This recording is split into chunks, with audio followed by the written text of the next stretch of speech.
So, like Matt said, so this isn't starting yet, is it? Okay. So like Matt said, I'm Phil. I'm the Creative Director of Preloaded, based over in Old Street.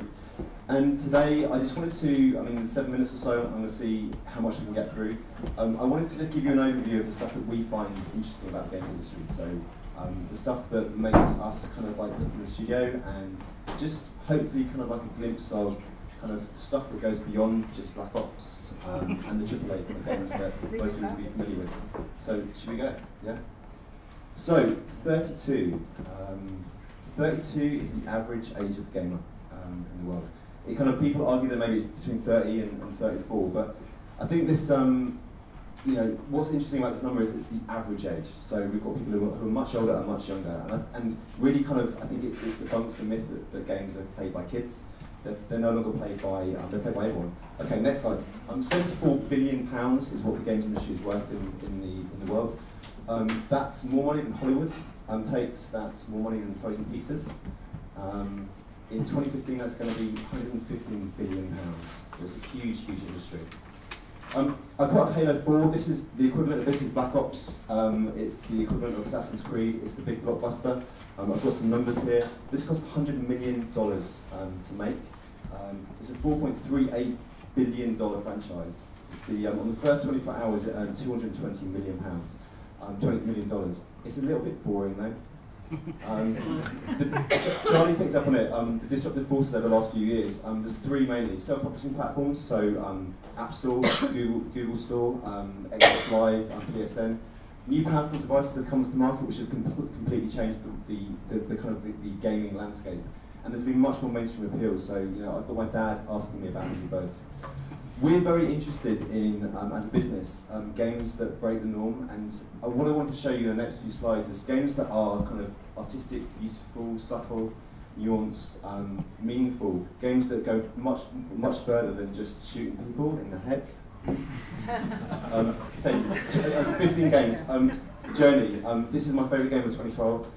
It's one of the most fantastically beautiful, amazing experiences I've ever played. My wife loved it, my 2-year-old boy loved it. You spend your time travelling through the desert and you meet people you can't speak to and you don't know who they are. You just play with them and move through. It's a beautiful game. Graveyard, this is the anti-game. It doesn't have any of the rules that traditional games have. There's no jeopardy, there's no game loop.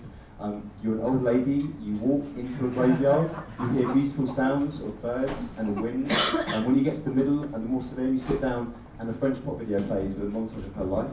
This is Passage. It's a game. This is the game of life. This is on permanent exhibition at the MoMA Gallery in San Francisco. It takes 5 minutes to play. As you play it, you meet a partner who then grows old with you. You get married. She dies. You keep walking. You die. It's a most amazingly fantastic game. I recommend playing it. Cart Life. This is a social commentary game. It's about goodness.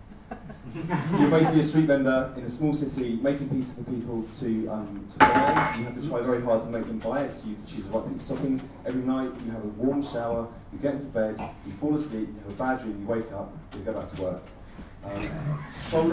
This is the game for science. So this is about folding proteins to enable scientists to be able to simulate the foldings of proteins in a complex, bigger game. It's crowdsourced science. It's really, really interesting area. It's using game mechanics to engage a broad range of people to do kind of more interesting stuff.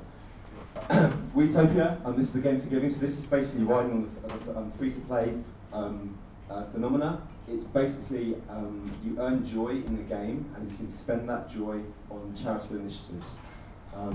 They only give a third of the profit away, but essentially you spend money and it goes to charitable causes. Endgame is a news game. News game is a new genre that people should be paying attention to. This is about the Syrian war. You play the side of the Syrian rebels. You have to control the military and political negotiation. It was made in 4 weeks. It's a very interesting game. You should play it. Family of Heroes. This is the game for post-traumatic stress disorder. It's about identifying kind of like issues when you come back from war.